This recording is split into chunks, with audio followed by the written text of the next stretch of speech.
Welcome everyone to this session of our special series Liberal Judaism at 120. A fantastic session this evening with Rabbi Aaron Goldstein. Our title, of course, I'm sure you've already familiarized yourself with it, is Championing Progress in JewISH Marriage. Many of you will already be familiar with Rabbi Goldstein, but I thought it's not very polite if he's the only one who has to introduce himself and doesn't get a colleague to introduce him. So I thought I'll take the privilege of introducing him as his colleague at the Ark Synagogue. So Rabbi Aaron Goldstein is a senior rabbi at the Ark Synagogue. Many of you will know him from his work before that, when he was the head of community development for Liberal Judaism. And one of the things, his motto, he's always said, is counting Jews in and not out, and has really been a passionate supporter of Liberal Judaism's inclusion policies. And in particular, he was the colleague who championed the equal marriage campaign for Liberal Judaism. He's also a fantastic officiant at marriages, and I was privileged to be married by him myself. So I can highly recommend him as a marriage officiant. And with that, I think I'm going to hand over back to Aaron for him to take us through this session. Thank you very much indeed, and I'm very privileged to have wonderful colleagues both here tonight and within our rabbinic conference, now called Kolrak, although it's a bit of a misnomer since we renamed it for a cantor that we don't have anymore. So if I slip into rabbinic conference, that's probably the term which we'll come back to most often. This session will be quite interactive, so please get used to using your mute button. So you may have come to other sessions and you've listened. I hope you'll listen just a little bit to me, but also I'll stop at a number of places just to ask your reactions and thoughts. And certainly later on in the session, which won't be too late later on in the session, we'll have the opportunity more to discuss where we are within Liberal Judaism. Because as well as rabbis developing policies around marriage, it's very much also recognizing that we are servants in our communities, and that it's important to hear what our communities feel and think at various moments in time. It's not to say that sometimes the rabbis may disagree with our congregants, and we would show what we hope you would accept as leadership, good leadership, but at other times it's very important for us to listen as well. So just a little bit of background. When we come to anchor, the place where we start for anything Jewish, we start with Torah and Tanakh, and there's really not a lot to say about marriage in Torah and Tanakh. We have the word Isha, a woman. We have the word ish, a man, and these are often translated as husband and wife in translations, but actually it's just man and woman and man.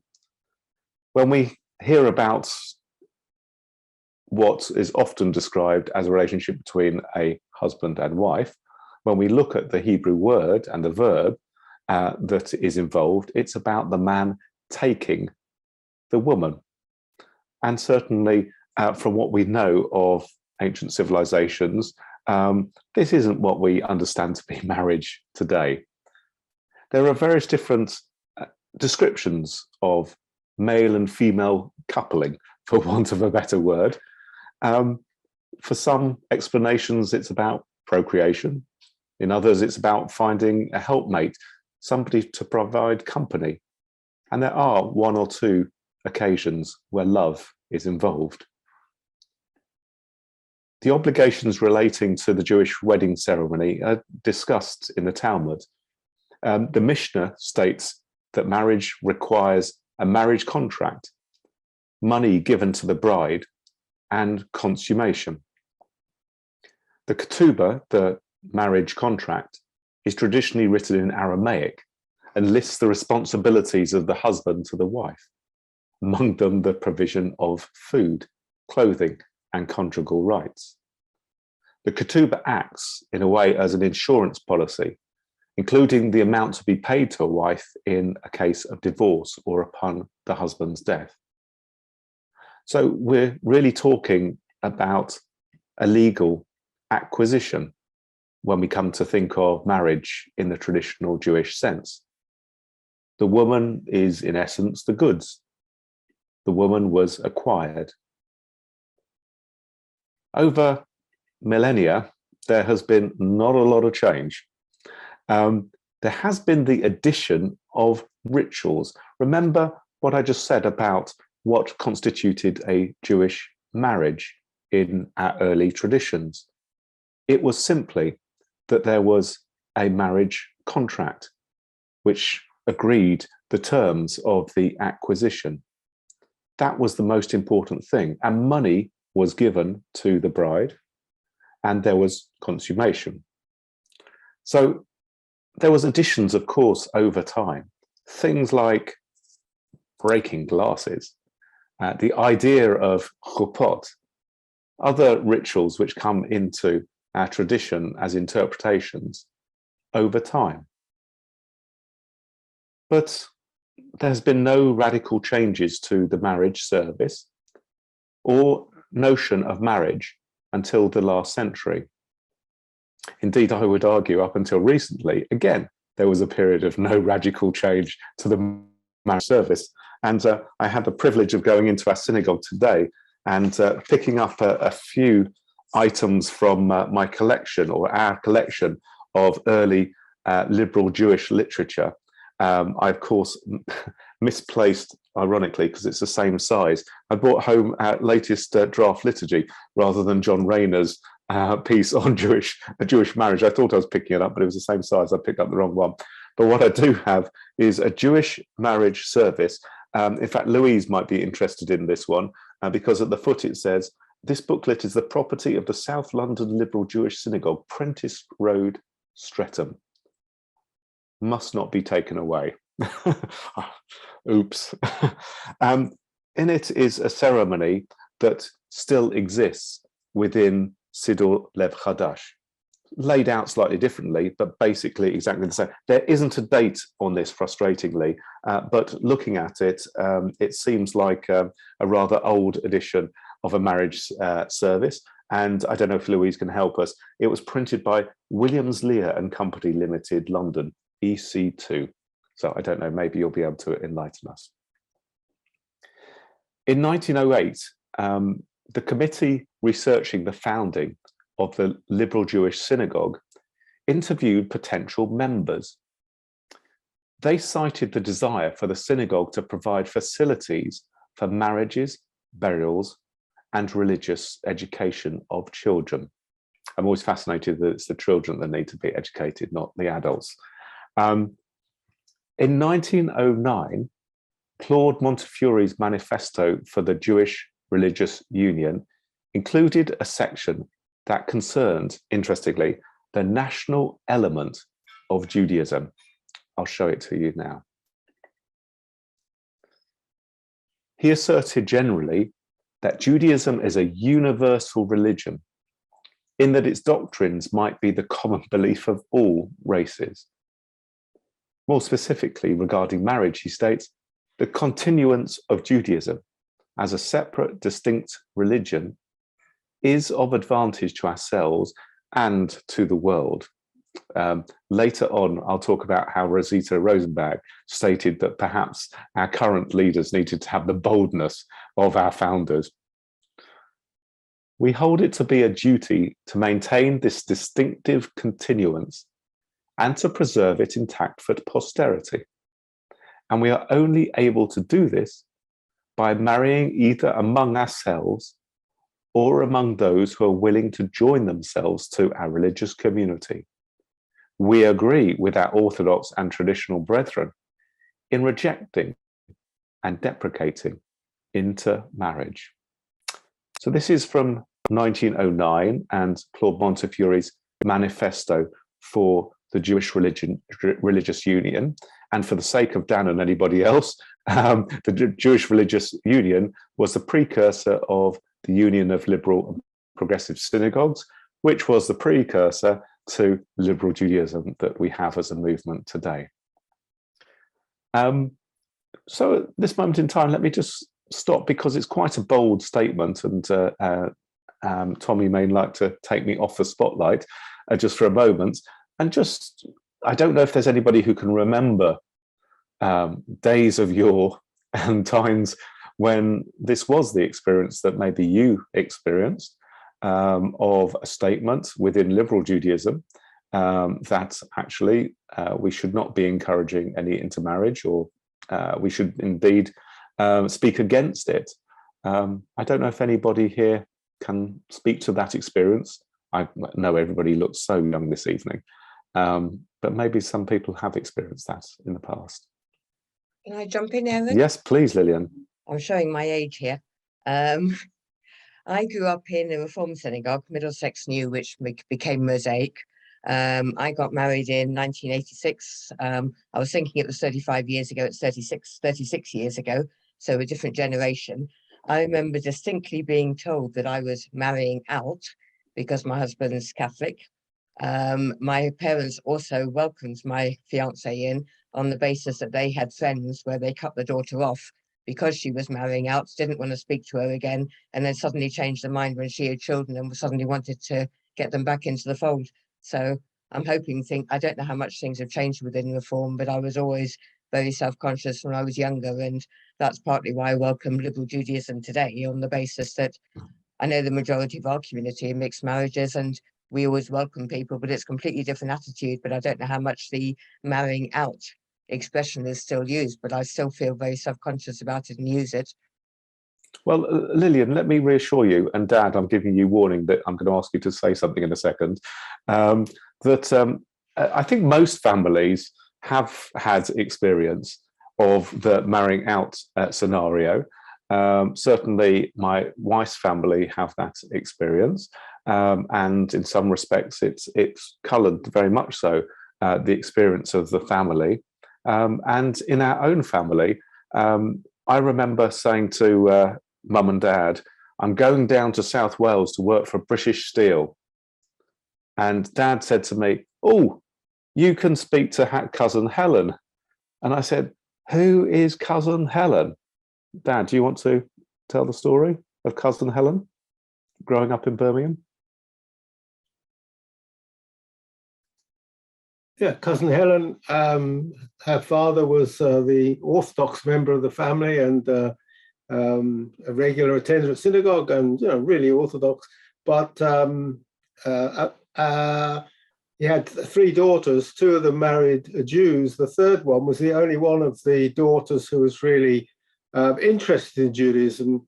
She goes to university, the only one to go to university, and within a short time was started living with her philosophy lecturer, and eventually they got married. And my uncle sat shiva for her and never spoke to her again for the rest of his life. So there we go. So I don't know what safeguarding would have said about it, but I can promise you that they're still together. Yeah, very much so. Very much in a very loving marriage. But yes, that sort of like may have popped into some people's minds. But it was fascinating.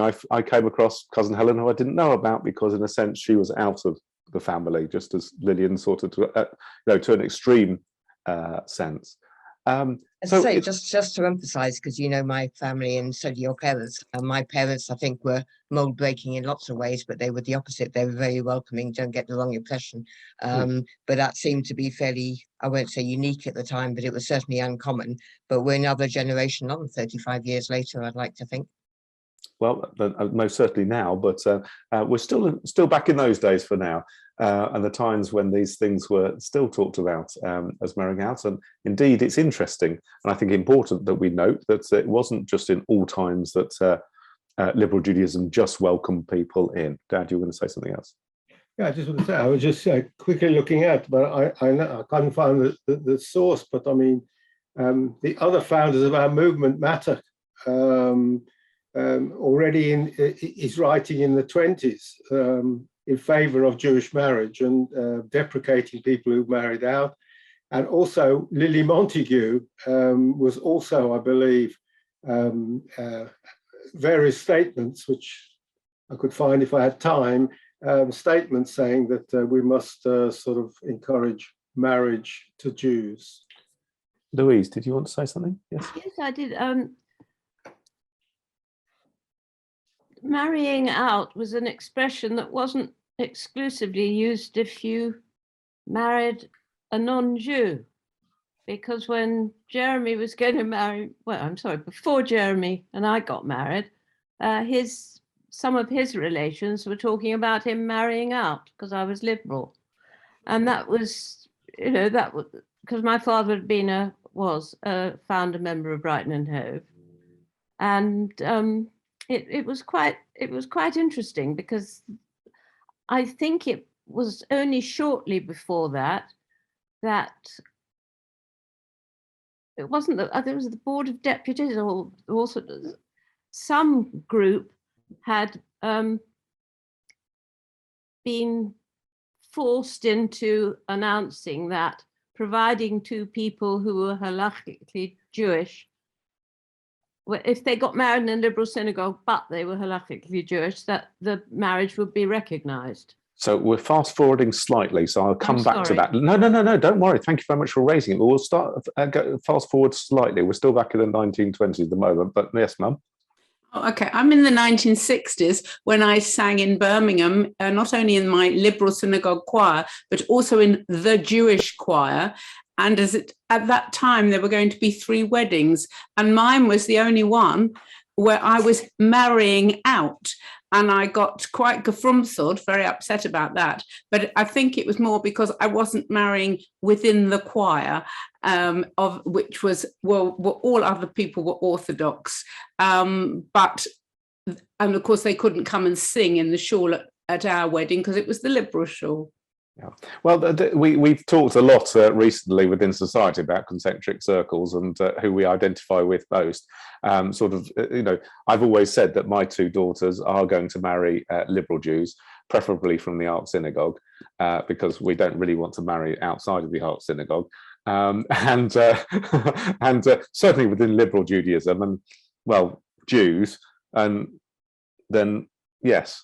So that we do always have these notions of relationship, and it's good to admit that as well, I think, and to say that. And it's not always that somebody is being horrible to you. Sometimes they are. Just referring back to David Goldstein, Lawrence Riegel and Rosita Rosenberg's fantastic history of the first 100 years of liberal Judaism, it's fascinating to see how relationships between more traditional Jews and liberal Jews has oscillated over time. And the relationship either with the chief rabbi or other communal organizations. So just to come back to say a few more words before I ask you to comment again, it was certainly the main issues within the 1910s to all the way through to the 1940s and early 50s. The main issues were about establishing Jewish marriage and the authority of liberal Judaism, or the Union of Liberal and Progressive Synagogues, to be able to register marriages themselves. And this was a very important part of the conversations. Until 1912, we as a movement were unable to do this. When the LJS was moved into its building in Hill Street, it was registered as a location for civil marriage. So this was the first time officially that we had control over our own marriage. And then there continued to be conversations, especially at the Board of Deputies, about the nature of and validity of marriage. And I think this is what you were referring to, Louise. In the 1940s, there was a walkout of the liberal Jewish deputies at the Board of Deputies. And I'm always proud of Rabbi Leah and the very strong stance that she makes at various different forums. And it was very heartening to hear that this has real pedigree. that liberal Jews throughout time were walking out of various institutions to try to make their point. And it was finally concluded in the 1959 Marriages Bill that granted the LJS the authority to certify liberal synagogues for the purposes of marriage. One might have expected it to be the Union of Liberal Progressive Synagogues, but the model was already established with West London Synagogue acting as the senior body within Reform Judaism, and it was felt that this was the way to go within liberal Judaism. But some of you may have been, or may still be, marriage secretaries within our synagogues, acting in that capacity with the authority of the liberal Jewish synagogue. In that, a little bit earlier, Liberal Jews and Marriage was an article that Rabbi Matuk wrote in the Jewish Chronicle, if you want to find it, on the 2nd of December 1949. And whilst liberal Jews were trying to establish the principles that underlay and underpin Jewish marriage within liberal Judaism, Rabbi Matuk identified 4 general principles. And again, we'll stop in a few moments to talk about these. He suggested that there were 4 general principles. In marriage, as in other matters, the spiritual and fundamental moral principle of Judaism must be applied in practice. Secondly, that marriage is a religious, that is a spiritual and moral relationship, not a contractual arrangement. Thirdly, that the husband and wife have, according to the accepted principles of Western civilization, equal status. And finally, that the law of the land cannot be ignored where it applies. So again, I'll just give you a few moments to look at that. And again, I don't know if anybody has any comments about those principles which were stated in 1949 by Rabbi Matuk. I think he's self-contradictory. Okay, oh, good. Well, in what way? Because he says marriage is a religious, not a contractual matter, and civil law cannot be ignored. But according to civil law, marriage is a contractual matter. Absolutely, and today and not just civil law, also according to Jewish law, it is a contractual matter. Absolutely, and today, very often, when certainly in a mixed marriage, we can even more so now that the procedures have been changed, and it seriously is a piece of paper that is provided rather than anything else. We're very much, I'm very much encouraging people to go down to the registry office and get the piece of paper in the cheapest, quickest way, because there's just really nothing surrounding it. It is purely that contract. You're quite right, Rabbi. It's that contract that people need to walk out with, and that's all that they really care about in terms of civil law. So thank you very much for picking up the contradiction. I wish Rabbi Matuk were alive to be able to come back at that and maybe correct himself, or maybe not, or double down on it, but we've never had the opportunity to meet.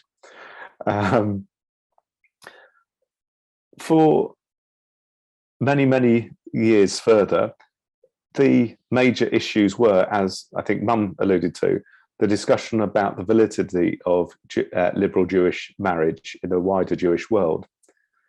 In the 1960s, there were years of acrimony between the United Synagogue, the chief rabbis, the ULPS, and the Reform synagogues of Great Britain, until under the stewardship of Rabbi Sidney Bristow and with the support of Trevor Chin, a letter was received from the office of the new chief rabbi, Emanuel Jacobowitz. Concerning the copy of your letter to Mr. David J. Goldberg of Dublin, that of course is the future Rabbi David J. Goldberg, that you sent to the chief rabbi, he has asked me to confirm his agreement with your statement that no responsible Orthodox authority would ever deny that where a marriage took place in a liberal synagogue, which could have just as well taken place in an Orthodox synagogue, the children of such a marriage could become members and indeed be married in an Orthodox synagogue. I still today have people and our own members saying, well, we have to get married in an Orthodox synagogue. And it's only recently that I think we're really winning the battle of saying it's a load of rubbish. And if you have been told that by a United Synagogue rabbi, they are lying to you. And this is something which is peddled within the world. I think of one family within our community where the son was married in the Orthodox synagogue a couple of years ago, and the daughter now, thankfully, is getting married in her own shul where she actually wants to get married, because we've won the battle, and the understanding within that family that actually it's a lie, that they and the children would not be welcomed within the Orthodox world. Dad, do you want to say something? Yeah, I mean, it wasn't quite that simple. And that, as you might imagine, soon after Rabbi Sidney Brichter made the letter public, there was an almighty furore in the Jewish Chronicle and elsewhere. And I think we can't just make that statement. Theoretically, it's true, but there is many, and we know for a fact that there's many Orthodox and ultra-Orthodox rabbis who wouldn't accept it, and certainly would query the acceptability of children. It doesn't make any sense, but that's the reality of the situation. There's nothing we can do about it if there's these ultra right-wing rabbis who would question the validity. It's absolutely right. And at the same time, there is cause now for argument. And indeed, the United Synagogue scored a classic own goal by allowing the definition of somebody valid to go to a Jewish school to go outside of the Jewish community as well. But you're quite right. There are rabbis who will always make things difficult rather than easy. Not easy, but fair. And don't go by the idea of counting people in, but would prefer to count people out of Judaism. After this period of time, and Dad, of course, will correct me if I'm wrong, but I think that there was a period of relative calm. Things were relatively stable, and the marriage service developed. And within liberal Judaism, this developed in a very choral tradition. It was a tradition relating to the synagogue service. And as I said earlier, this service, which I found on our bookshelves, which I'm sure was from many, many, many decades ago, was basically still the same as is in Siddur Lev Chadash today, and followed our traditions. There weren't so many developments, and certainly my own marriage in 1998, just making sure that I get it right, followed that same tradition. Except, if I believe I remember rightly, my brother-in-law played a song on a guitar. And so that was quite a big step forward. I was brought up from the 1970s with guitar music, and already that was a little bit of a stage. And there was a beginning of a little bit of a change of style that has continued to this day. And I'll say a little bit more about that later, and the style of weddings perhaps today, and hopefully my colleagues will be able to chip in as well. In 1992, Affirmations of Liberal Judaism were published, and within there were very clear statements relating to children of mixed marriages, that they were to be treated alike. This didn't say anything about marriage services, and indeed the following year, in 1993, I believe the only rabbi to be kicked out of the rabbinic conference was Rabbi Guy Hall at that moment in time, particularly was asked to resign his membership relating to his participation in mixed marriages and the use of all of the trappings of a Jewish wedding, as far as it was understood in those days, for mixed marriages. And then 5 years later, lo and behold, liberal Judaism was accepting the notion of not mixed faith weddings, but the idea of a mixed faith blessing upon a marriage. this was the first time that liberal Judaism recognized that love has no religious boundaries, even though my daughters are going to marry people from our synagogue.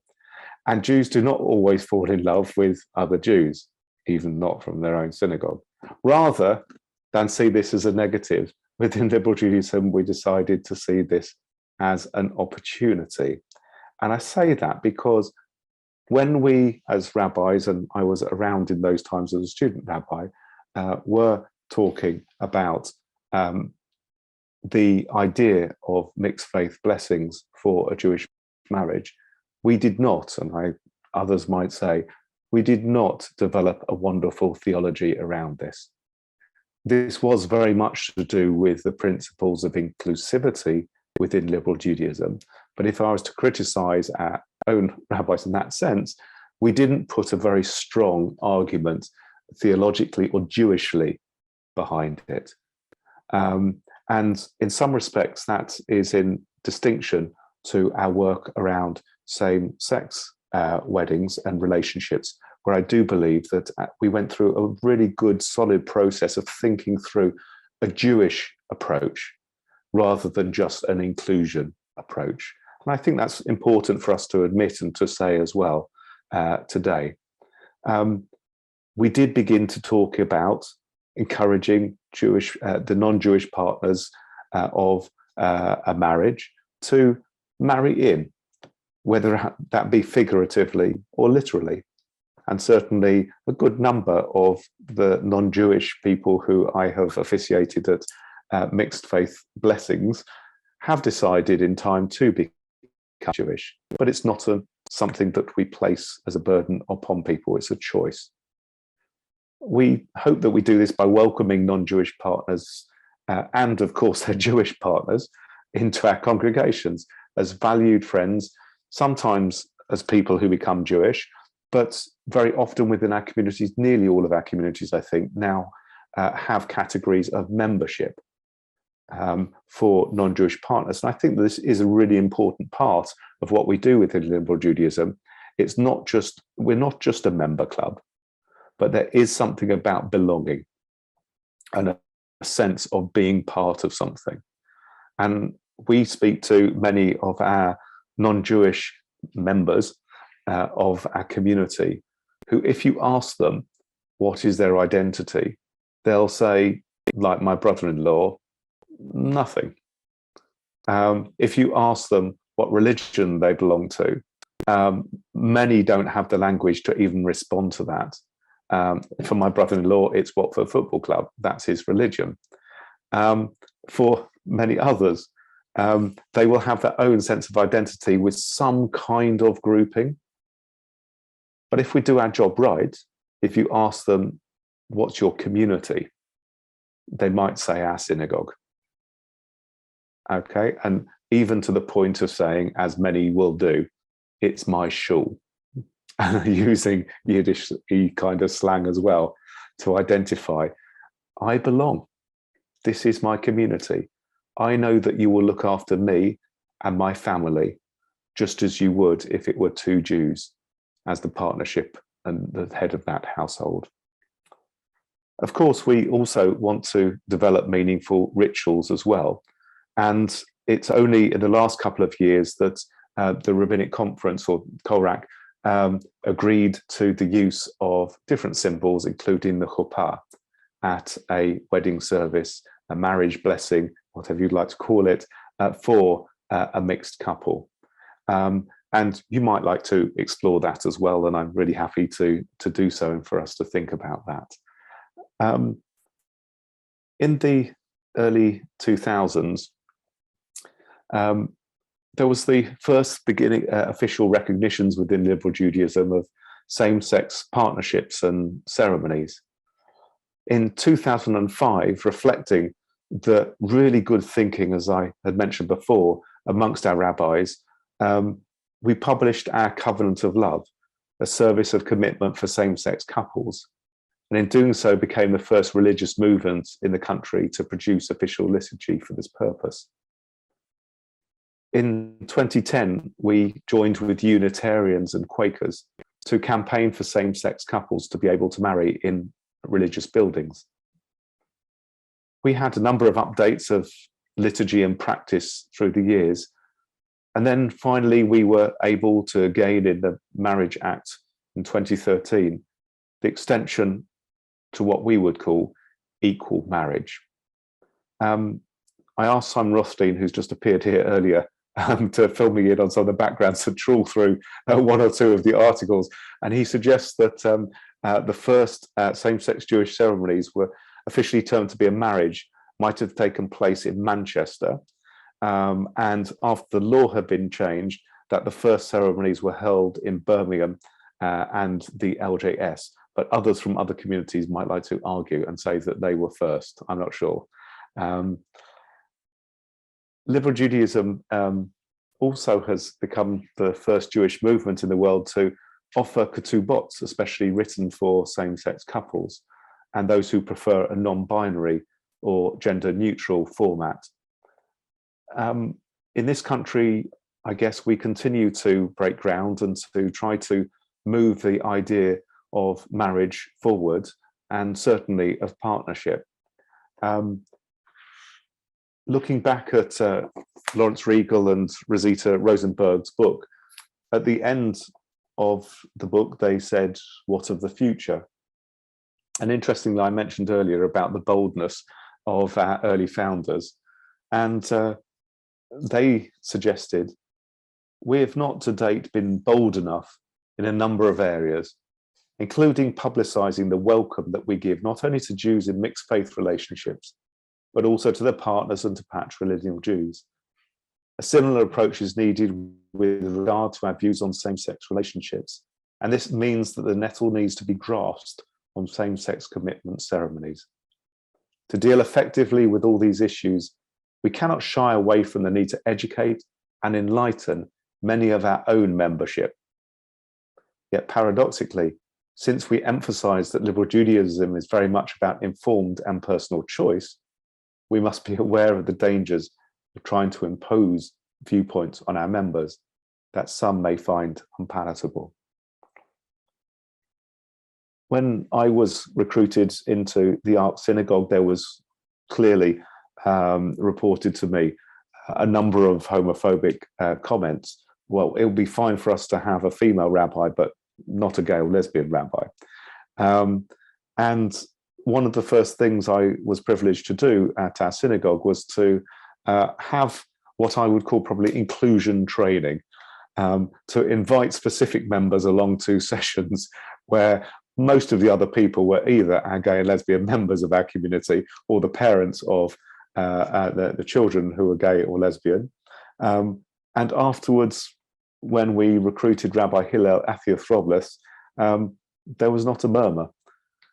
It seemed like attitudes had changed within our community, and perhaps there are certain ways that we can offer leadership to take all of our members on a journey to be able to influence, so that viewpoints which, as Rosita and Lawrence said, they may find it unpalatable, suddenly become palatable.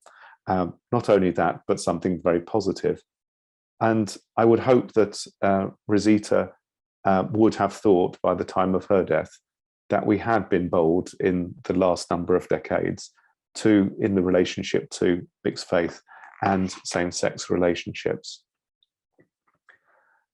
The final thing to say is that the first time I was really aware that things had changed in terms of marriage ceremonies was when Kate and Stevie came to meet with me about their wedding.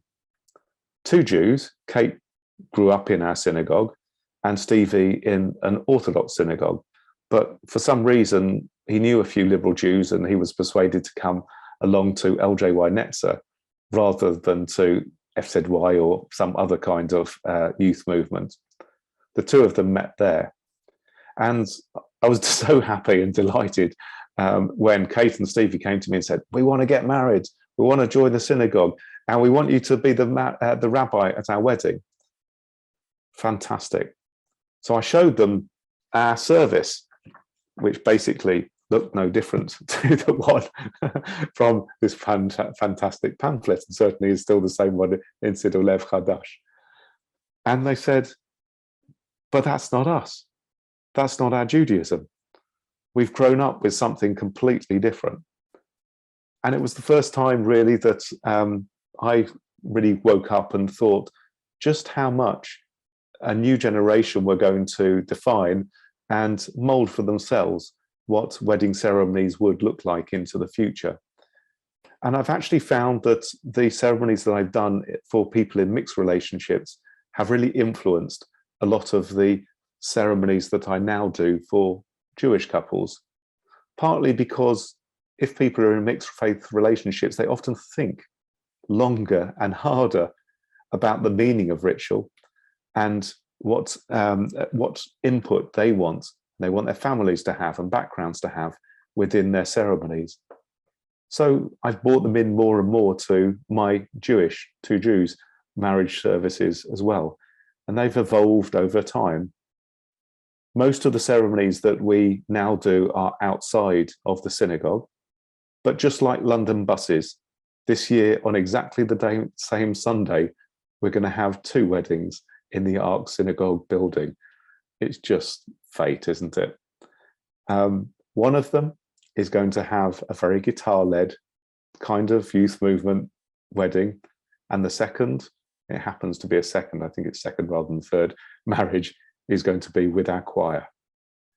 Both in one day, two different generations of wedding services, both as valid as each other, both, we hope, creating loving, beautiful homes, which will be blessed into the future by God, just as so many relationships and marriages have been blessed within liberal Judaism.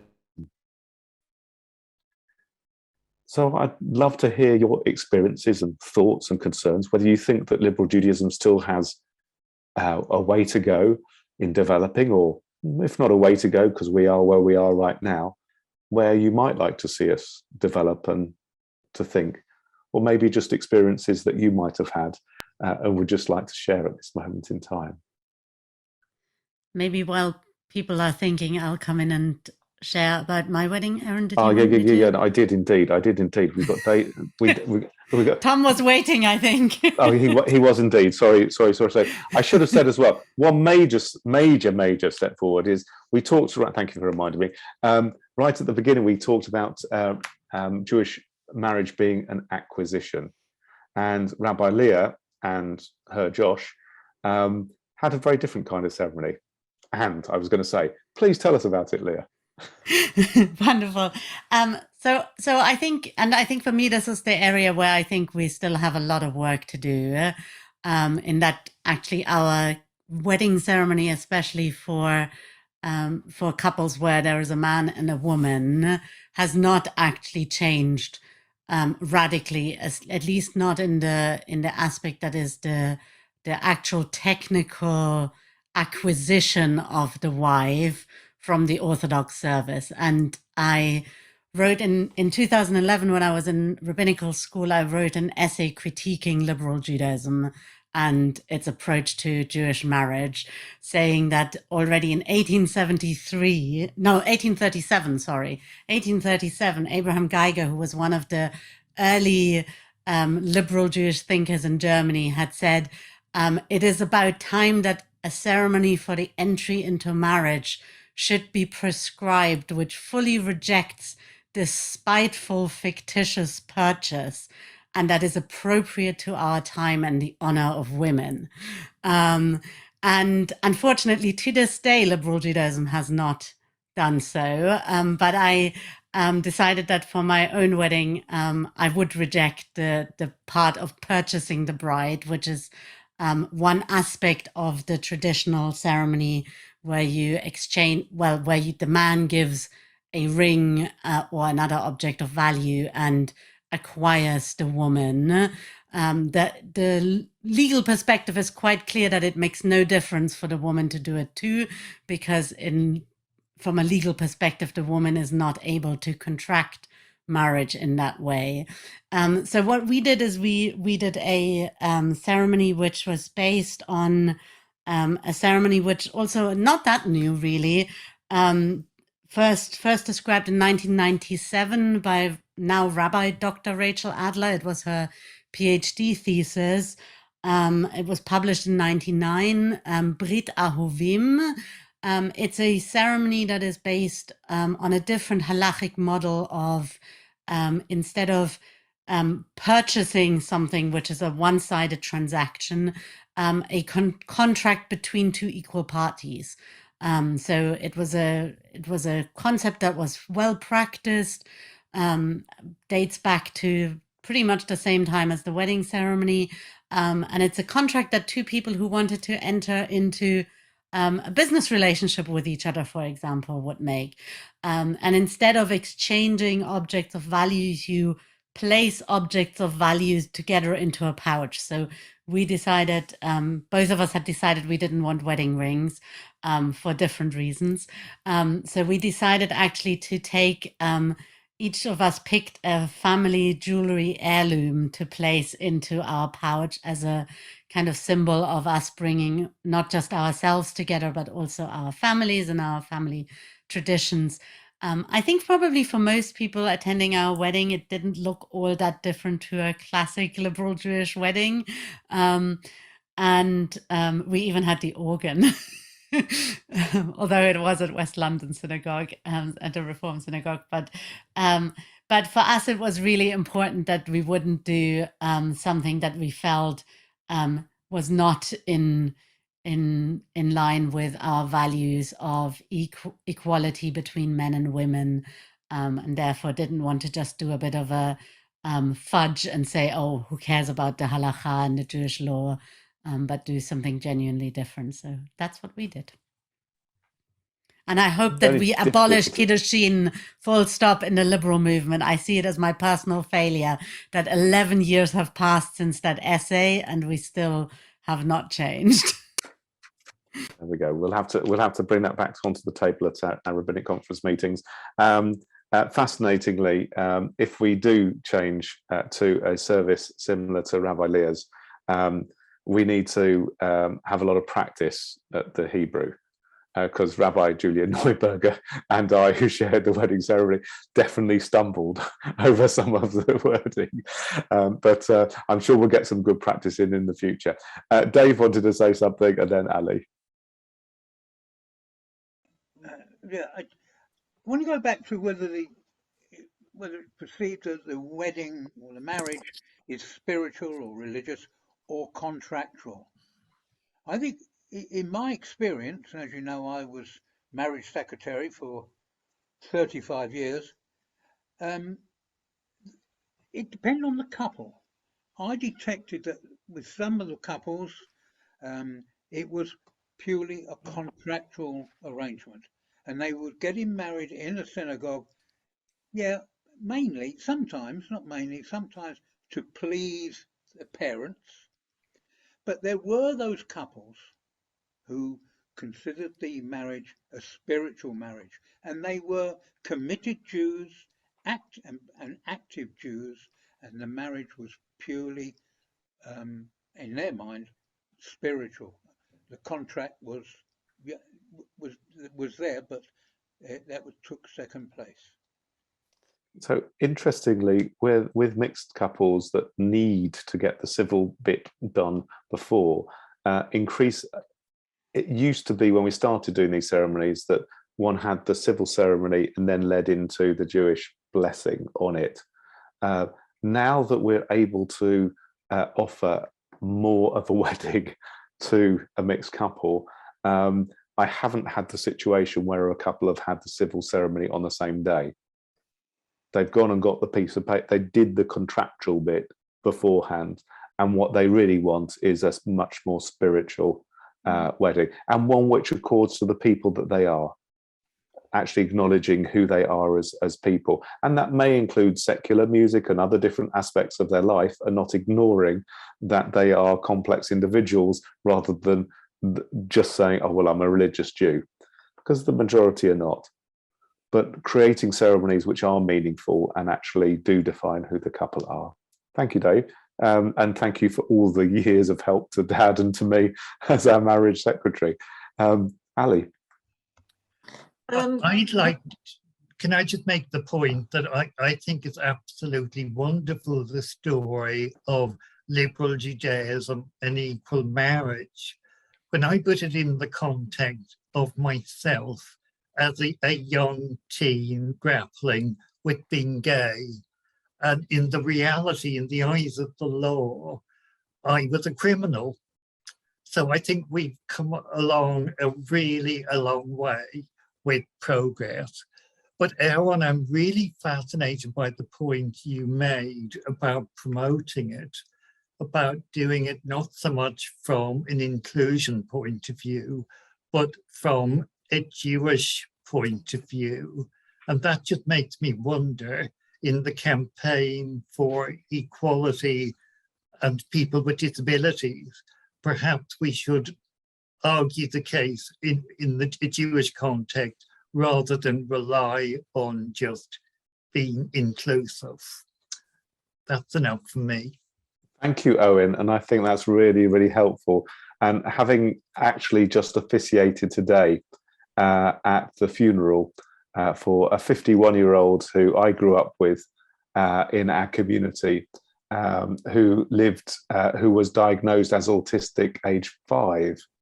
That's a very early diagnosis. I didn't know that until I started talking to the family. And I thought about how this person had lived their life, both within the world as a wider place and also within our community, attending at least once a year as he turned up for High Holy Day services, almost like clockwork, part of their DNA. And to identify and define how every individual who is part of our community might identify in some ways, sometimes undefined, and sometimes we only find out about it at a later stage, but identify and belong as a Jew, as well as just a human being. So thank you, that's really helpful. Thank you very much indeed. Now, Ali, because Owen jumped in. So, I also got married in 1986, and your dad was one of the officiants, along with Michael Lee, because we got married at Edgware Reform, because my husband was Orthodox, went to Kenton United, and they, for various reasons, wouldn't let us get married in Liberal, which is where my preferred thing was. And then when we moved down here to Brighton and Hove, we were collared by Chabad and told, as you said, that our children wouldn't be recognised, because my parents got married at West London, so we wouldn't be recognised. So they collared us for our 10th wedding anniversary to have a Orthodox New Church Road in Hove. But my son and daughter-in-law got married under Rabbi Andrea Zanardo. My daughter-in-law actually converted.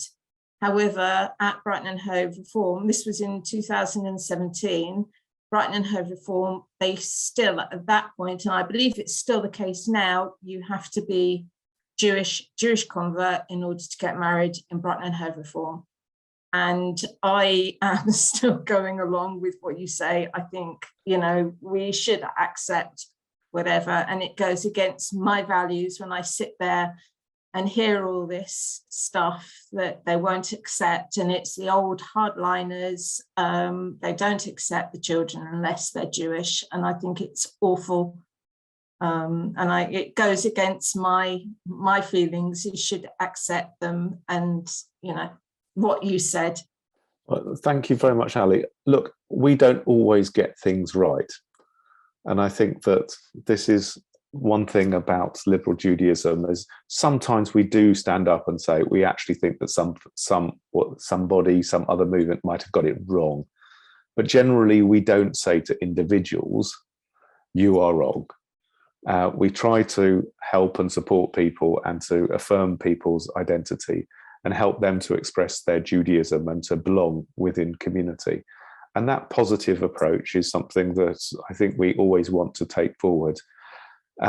Sometimes I know that I have expected a couple, and certainly they have committed to me and said, oh, well, I'm going to do this, I'm going to do that, and etc.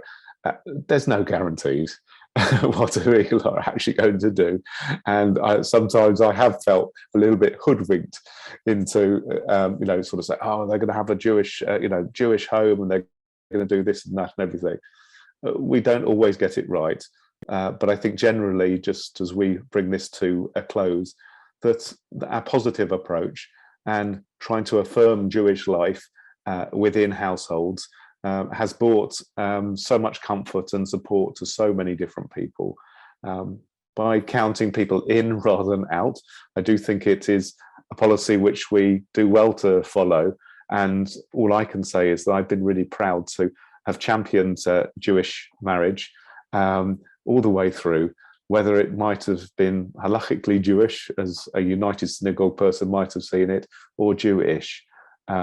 It's helped us to create and to maintain Jewish households. Very often Orthodox people will say, well, it's a slippery slope and you don't know where it's going to go. Well, people are already on a slope, and it's our job to be able to provide as much Jewish enrichment as possible. So we turn it into a staircase that allows people to go up and to be able to live Jewish lives together. So thank you so much for joining me this evening and for your wonderful contributions as well. Thank you to my colleagues. I really do appreciate you. And to my congregants as well. And thank you to Liberal Judaism for hosting us this evening. And we look forward to, I haven't got my notes here actually, so Tom, have you got your notes? It's actually Ellie and me next week, so I know what we're doing. So next week we're going to look at liberal Jewish prayer. And I can see Paul has just sent me a message about prayer, which fits in perfectly. Look out for your emails, because we're going to send you some questions to think about in advance, because it's also hopefully going to be an interactive session with Rabbi Eli Tikva and myself. So thank you, everybody. Dan, we hope you're still looking forward to joining us and our community in Edinburgh. We hope that you'll link up with Nick sometime soon, and to Maureen as well, and others within the community. Welcome to Liberal Judaism. Thank you. Thank you. Laila Tov, everybody.